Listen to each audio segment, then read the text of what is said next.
Hi guys, Christian here, coming to you with today's video where San Diego is ranked as one of the world's smartest cities. I recently came across this National Geographic video I wanted to share with you guys, and it's incredible. Obviously, there's a huge desire to be in Southern California, and San Diego is the place to be. So before we get started, make sure to smash that like button. Also too, if you're new to this channel, subscribe and hit that bell notification so that you can be notified when I release other videos just like this one. Now, let's jump right in. Cities have always been the beating heart of the world's economy, the global cultural pulse. Today, the speed and scale of expansion is astonishing. And that presents a choice: megacity turmoil, or a consciously inviting urban environment, a smart city.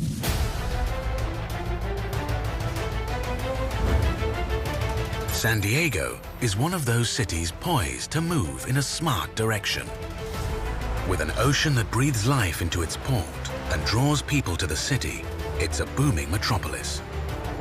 It is attempting to manage the chaotic forces of growth, to evolve from industrial border town to a leading high-tech hub. And it's doing so through conscious urban planning.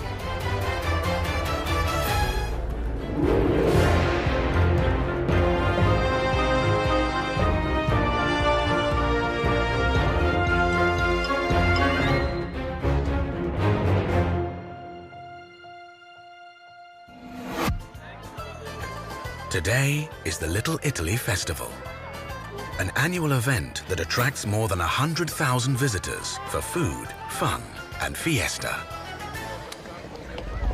It's part of a friendly, vibrant city. Cool, right? A city challenged by rapid expansion. A city striving for success in a crowded 21st century. And who better to find out how they're doing and becoming a smart city than National Geographic's digital explorer, Andrew Evans. San Diego is shocking to me. It's not at all what I expected because it's a huge city, but it doesn't feel like a big city. There really is a good vibe here, and you feel it from the minute you step off the plane. Welcome to sunny Southern California.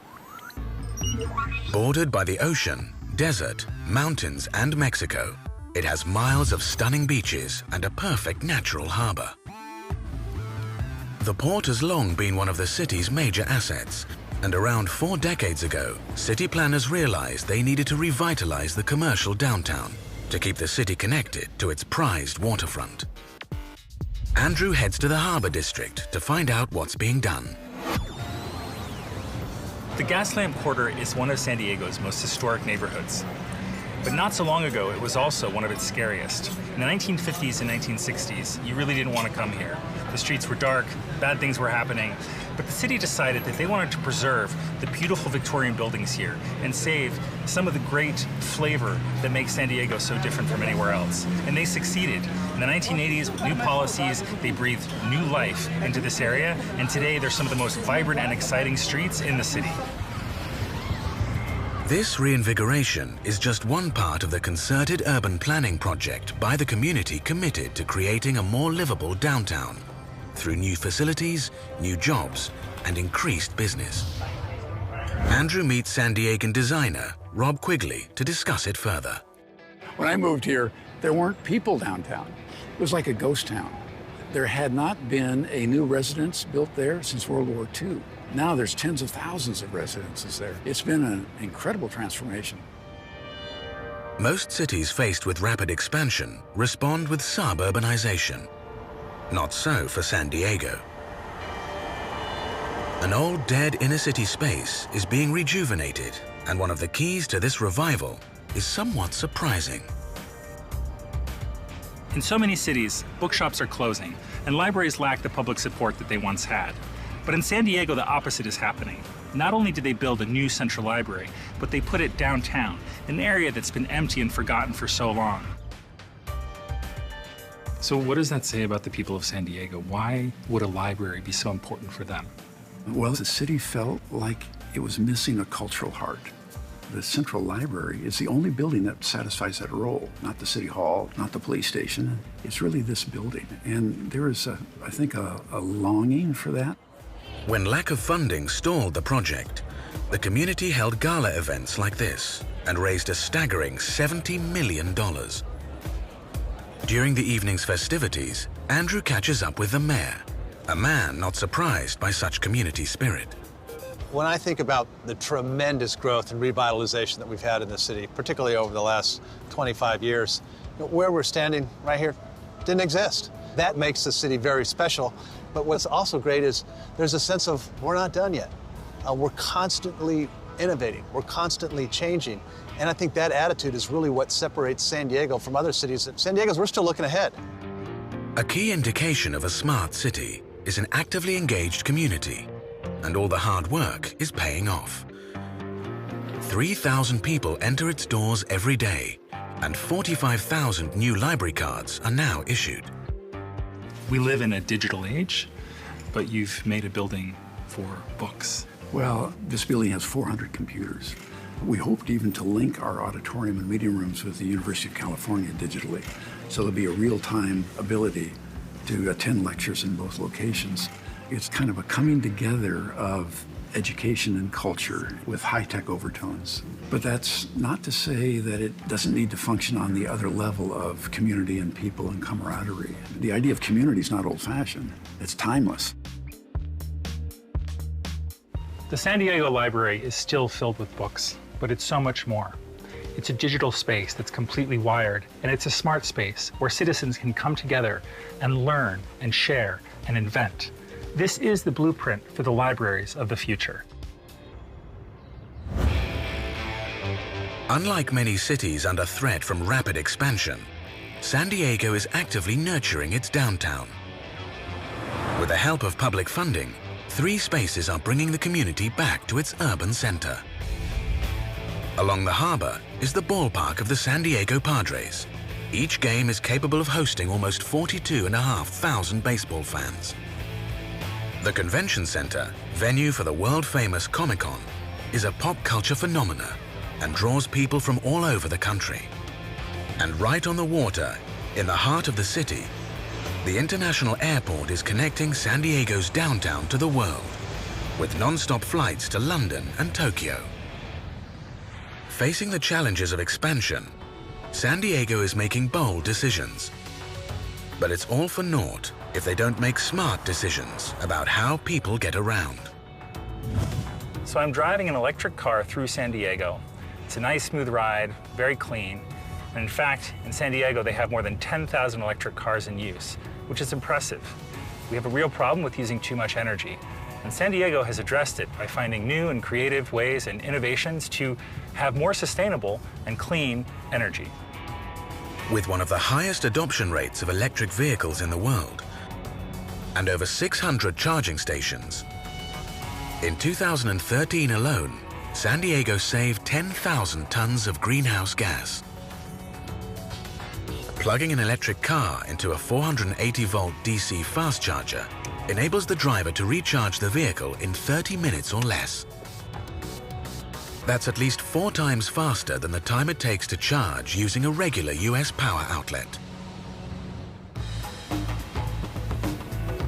Electric vehicles and the infrastructure to support them are just one part of the citywide drive to use energy more wisely. San Diego Gas and Electric is also helping lead this proactive charge, a cutting-edge, technologically advanced smart grid that enables its users to safely and reliably increase significantly the use of renewable energy. Jim Avery takes Andrew on a tour of the tech. This meter is on every home here in San Diego, and it's taking electronic information and sending it to the utility company and to a website so the consumer can see it themselves. And with simple applications, they can understand how energy is being used and where it's being used and how much it costs. This is a whole new way of managing a city's power. Digital technology enables two-way communication between the utility and users. Consumers can better manage their energy use and reduce their community's carbon footprint without compromising their lifestyle. By the end of this year, about a third of our energy will be coming from renewable resources. Yet 10 years ago, it was less than 1%. In 10 years, we're going to have well over 100,000 plug-in cars on the streets. And from the standpoint of greenhouse gas emissions, San Diego will be one of the cleanest utilities in the world in the next 5 to 10 years. Tying together San Diego's efforts to stay green and clean and continue its rapid growth is the port.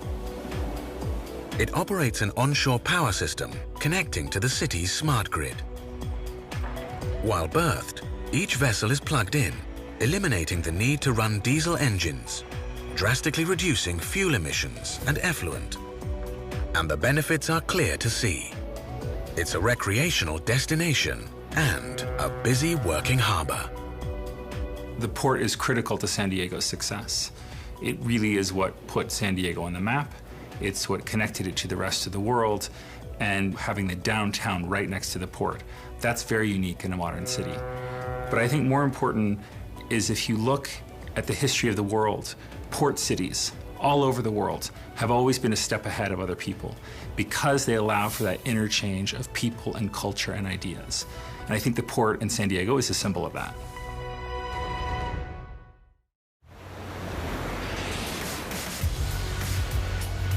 San Diego, where the desert meets the Pacific Ocean, is one of the fastest growing cities in the US, and the allure isn't a modern phenomenon.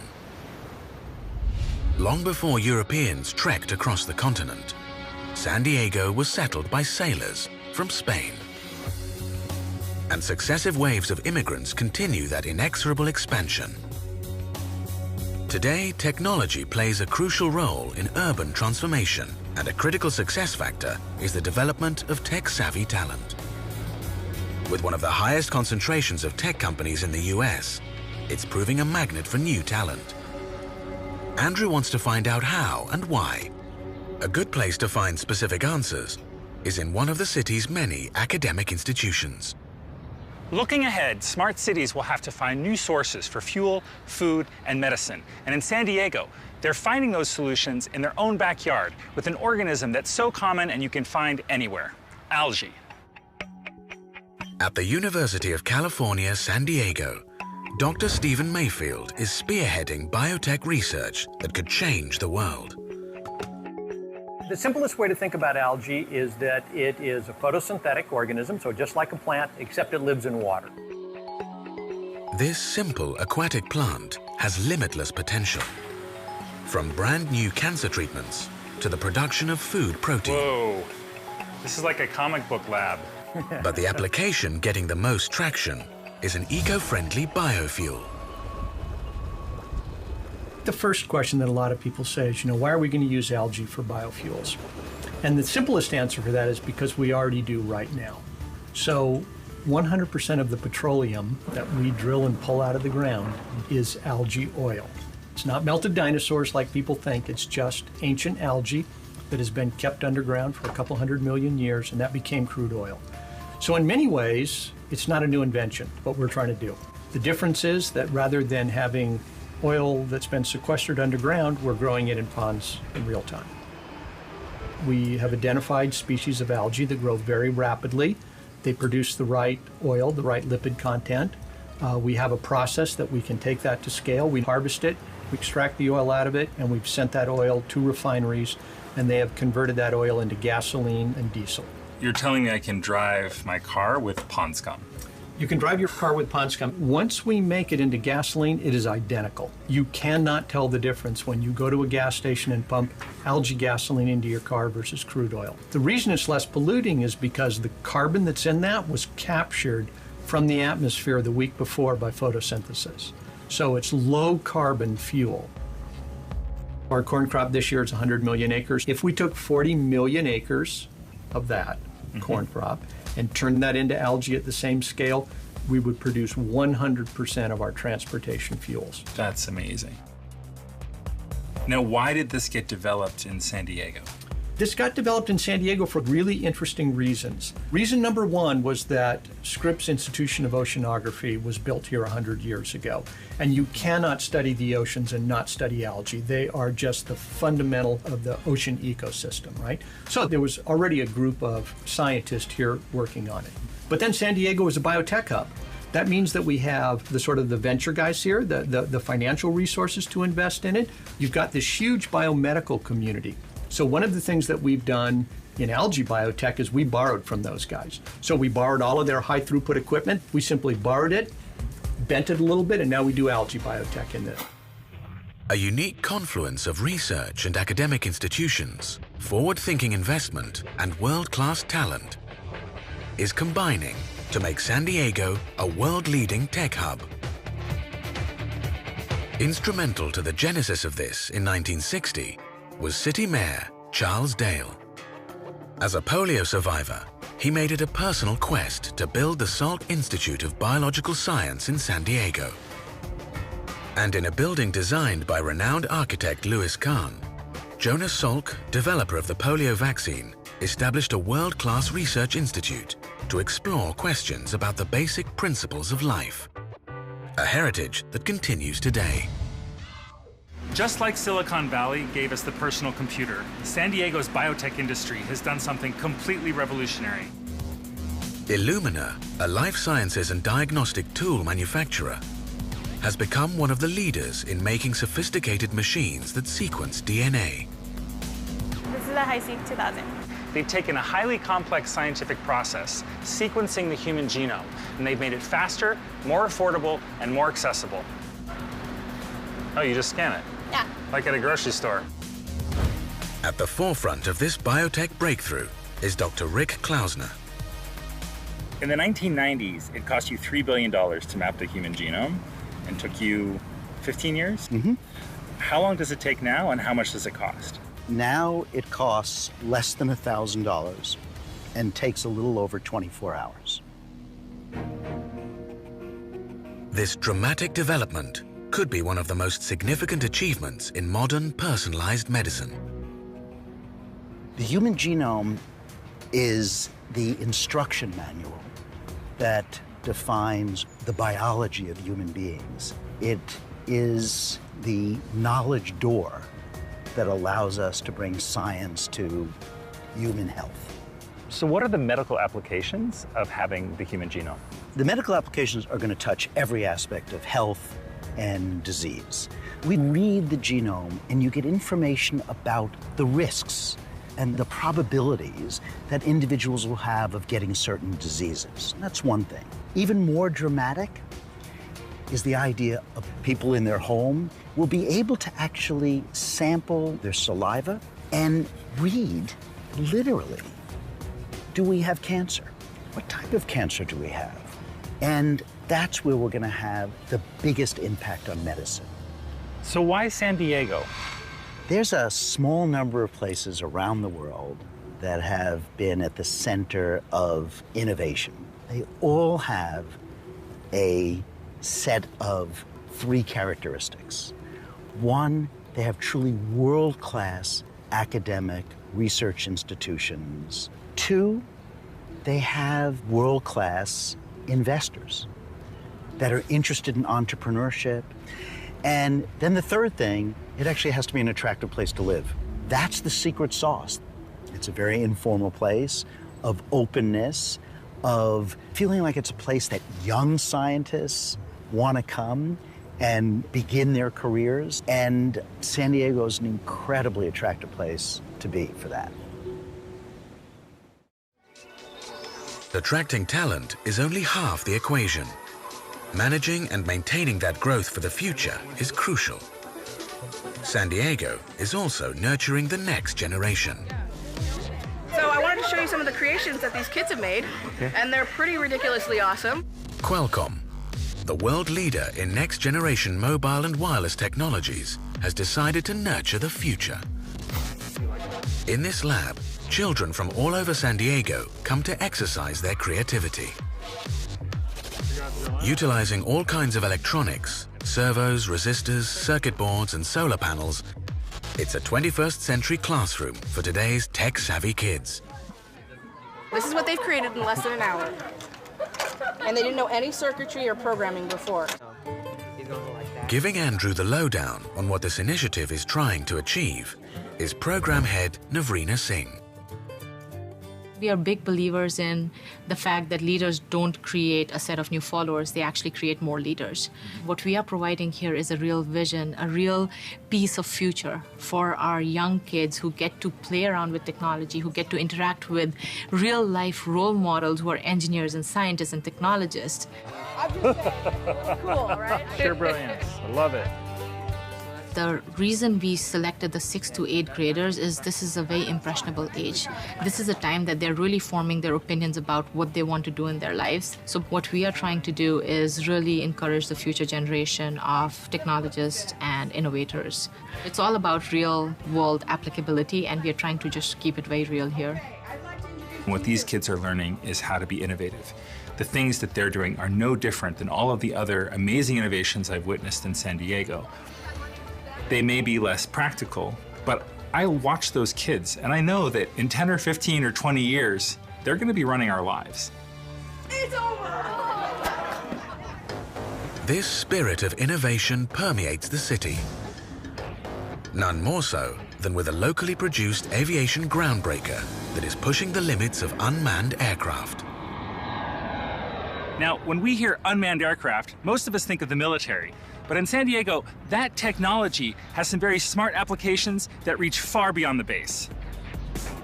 The Global Hawk is an autonomous, high-altitude aircraft. And Andrew meets one of the original developers, George Guerra. Well, it was originally developed back in the mid-90s as a project for DARPA, the Defense Advanced Research Projects Agency. It was envisioned as something that could stay up there for long periods of time at high altitudes and cover vast geographic areas. Flying at up to 65,000 feet, the Global Hawk relays real-time images back to base from a unique perspective. The extraordinary capabilities of military reconnaissance drones led to their use in controversial anti-terrorist missions. But now, the unarmed Global Hawk is casting its eye over the world for science. How did the technology of the unmanned aerial system evolve from military use to its current applications? It was in 2007 when there were fires burning here in Southern California. There was a need to understand what was happening with those fires. And Global Hawk flying as long as it can and being at that altitude, you can take a lot of pictures and use that to guide relief teams to get to those areas. With a system like this, you're giving them real-time data. And it was great to hear a firefighter say, "You don't know how valuable your data was to me and how I was able to help save lives and property." In addition to disaster relief, the Global Hawk is helping NASA track climate change by imaging inaccessible Arctic regions and providing crucial information on hurricane development. Literally, it's a click of a mouse that will actually can launch the system. To find out if this system can make high-altitude aerial work open to civilian applications, Andrew's going to fly one, and at a significant distance, on the other side of the country. And so you can hit the launch command. Are we ready to launch? All right. We're set. Launching. And you'll see up here, the aircraft is now lifting off. We're taking off. Oh no. Okay. I couldn't believe that we actually have this technology, that we can send aircraft up who can give us real-time information. So you're presently flying at 30 knots airspeed and accelerating. I got so excited just sitting there, and suddenly I wanted to fly this thing to all of these places in the world because I wanted to see what was happening there right then. Why did such a unique technology start here in San Diego? I think part of it stems from the aviation history that's here in San Diego, from the early days of the Spirit of St. Louis for Charles Lindbergh, and really good schools. We never seem to have a shortage of people that are interested in working in this type of area. We're proud of the fact that, we developed it here in San Diego, and we're continuing to grow that technology from the first days of when we started Global Talk to what it's evolved today. People here are working very hard, and some of the things they're doing are extremely serious. But it doesn't feel that way when you talk to them. It's almost as if they're playing. They're playing with technology, and the things that they're finding have very serious implications for the city, but for the whole world.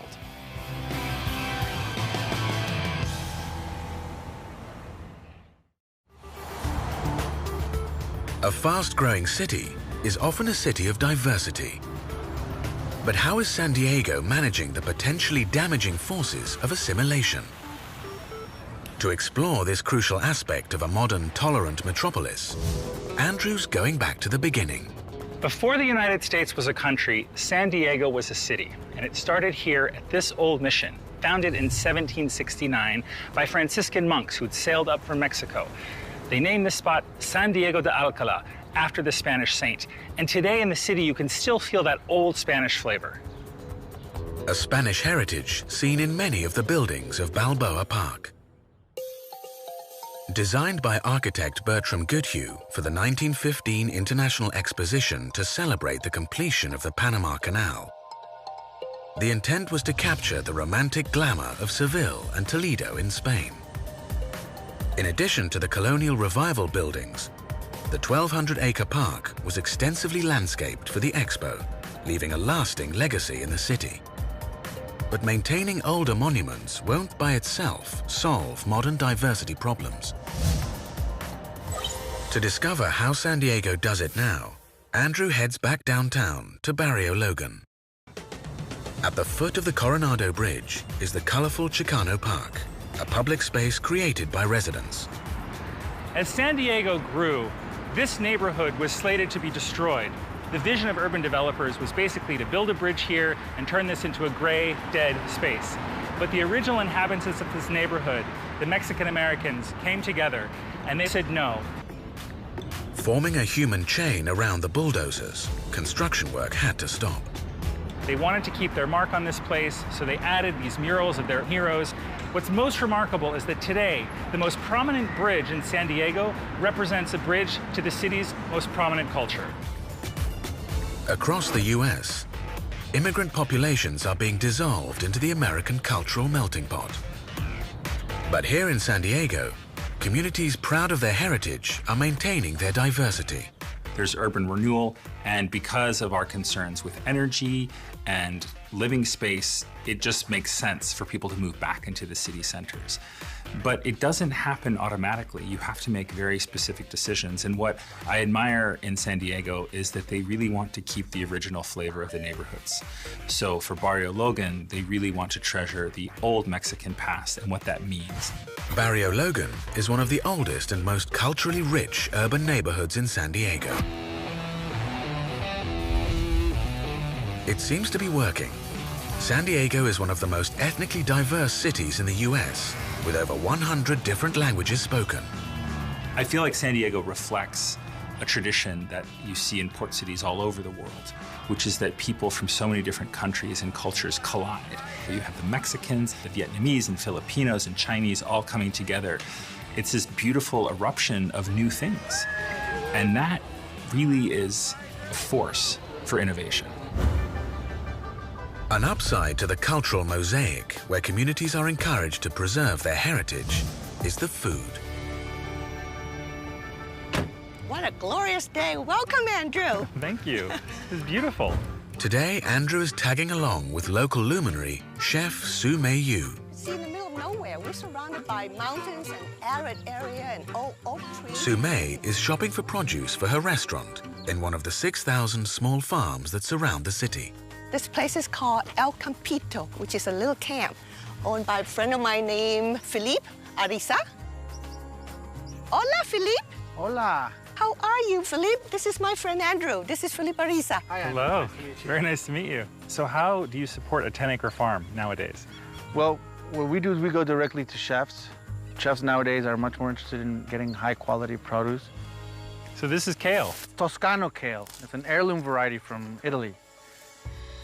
We go back to old heirloom varieties where you have all that flavor, you have all that nutritional value, everything is there, and nothing's been genetically modified to last longer just because, you know, it will ship better. It's not about that. Farms like these, local, ethical, and sustainable, have a symbiotic relationship with the city. And connecting big city demand with small farm supply are forward-thinking chefs like Sue May. So Sue May, how are farms like this changing the way that you cook? As a cook, you start to create as soon as you see a product. And I thought, I know what I could do with this. So in some manner, he's helping me to generate new recipes. I would bring back to him from Thailand some seeds and say, grow these. And then he helps me by growing exotic, beautiful things that I could go back and spark comes into my mind of what to do with them. San Diego is breaking the trend. Instead of large corporate farms, they have small family farms right next to the city. Smart cities, the cities of the future, will need smart chefs and smart farmers coming together in a food revolution. How do you feel that all the different immigrants who come to San Diego help change the local taste? A tremendous amount of surprises and contrasts. And it has excited the San Diegans who lived here for centuries to know that the hamburger would never taste the same again because of the food and influence from Southeast Asia, from Africa, from the Filipinos, from the Guamanians, regardless of where you came from, what nationality, because all of us would like to maintain healthy eating. People come in and eat this dish called brain food because it is really good for your brain. Not bad, right? That's great. We didn't make any mess. No, not at all.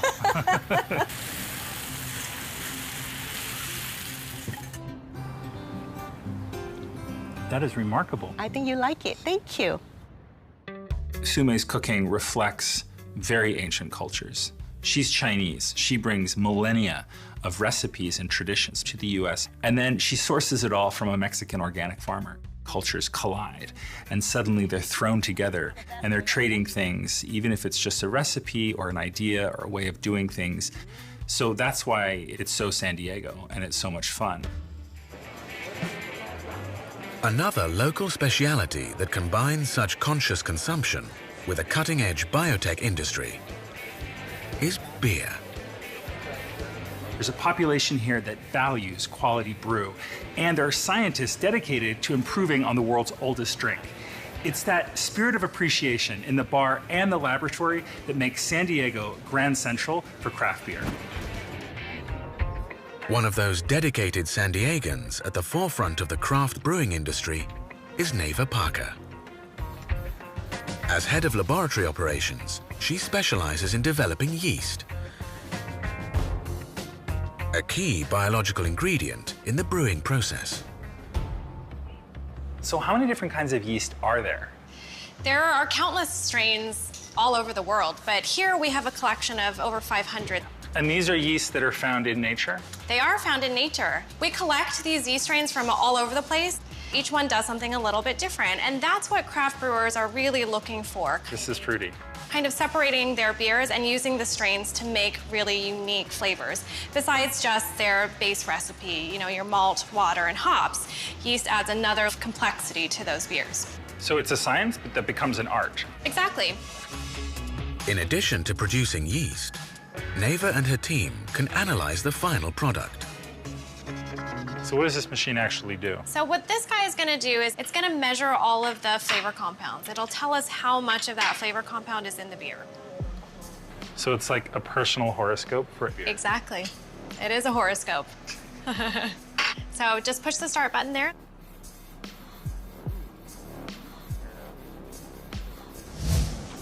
All right, so this is it. There's a lot of compounds that you see here. I don't know any of these flavors. Starting from the top, acetaldehyde is one that we consider green apple, sometimes sherry in high quantities. Something like isoamyl acetate comes across really banana. Like a wheat beer, typically you'll see high amounts of isoamyl acetate because that's pretty characteristic.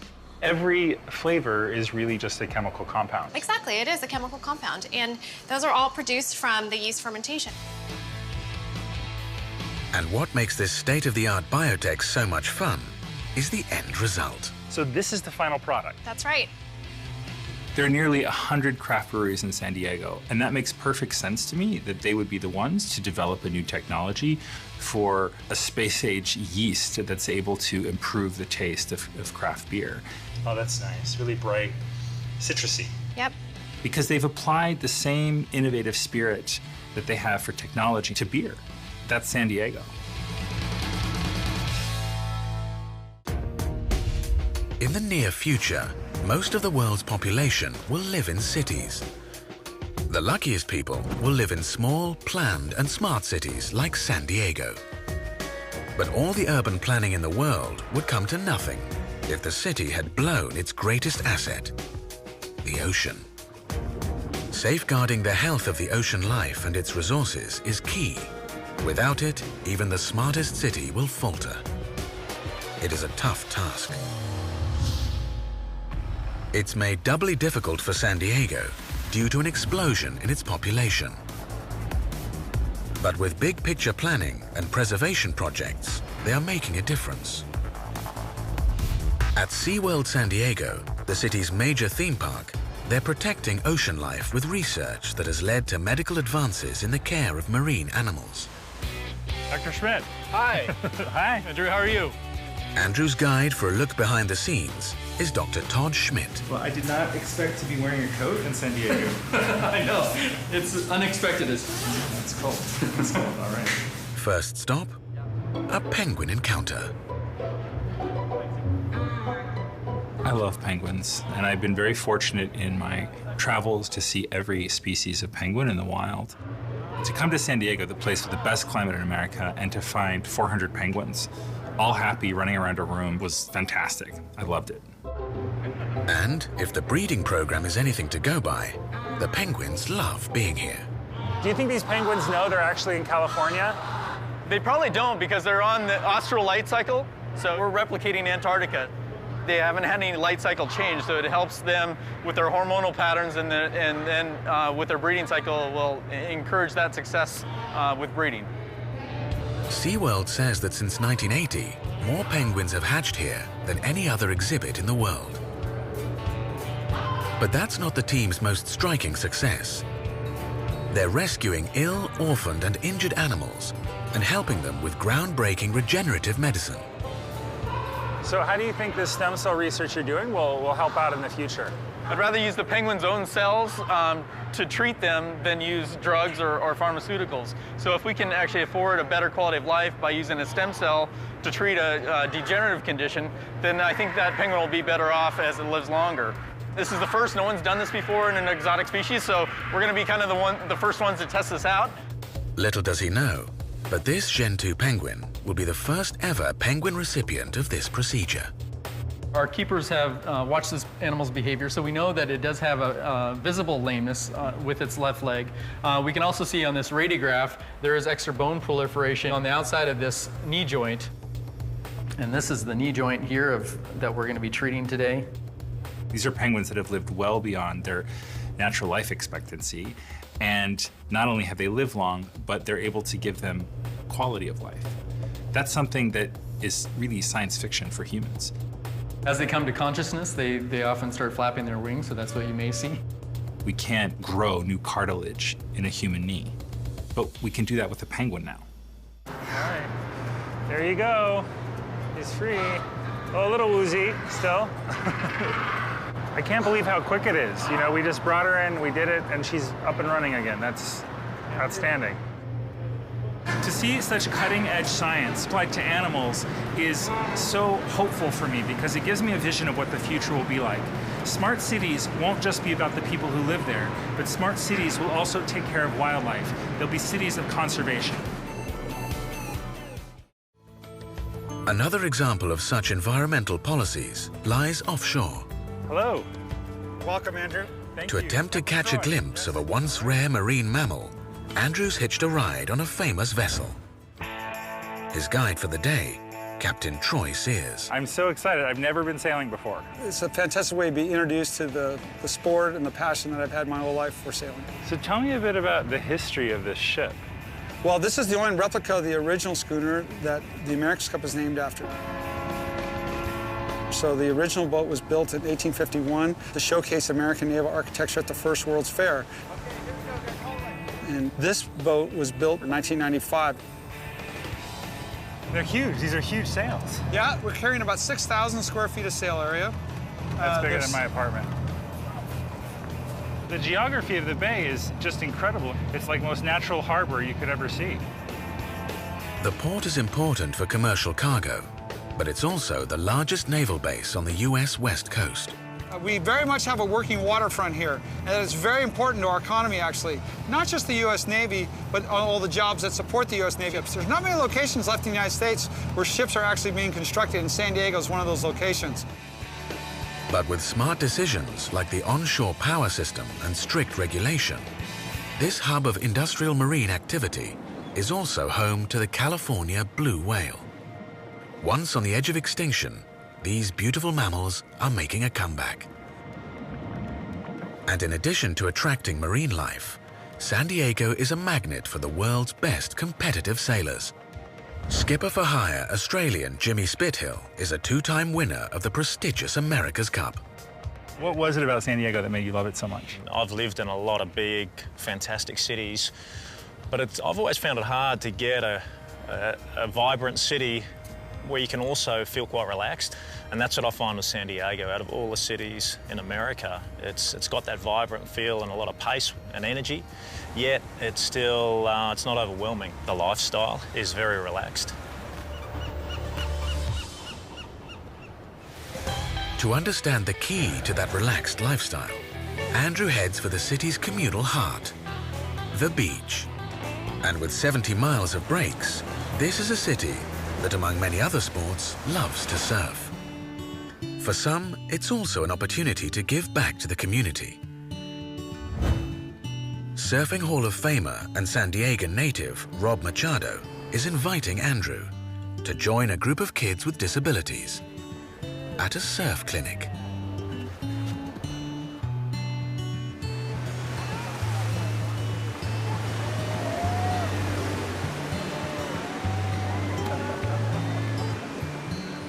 Then it's my turn. So I jump on the board and I'm waiting and I'm waiting. And Rob says, paddle now, paddle fast. And then I was just like in a washing machine, just tumbling. And I knew I wasn't surfing. I was just kissing the sand.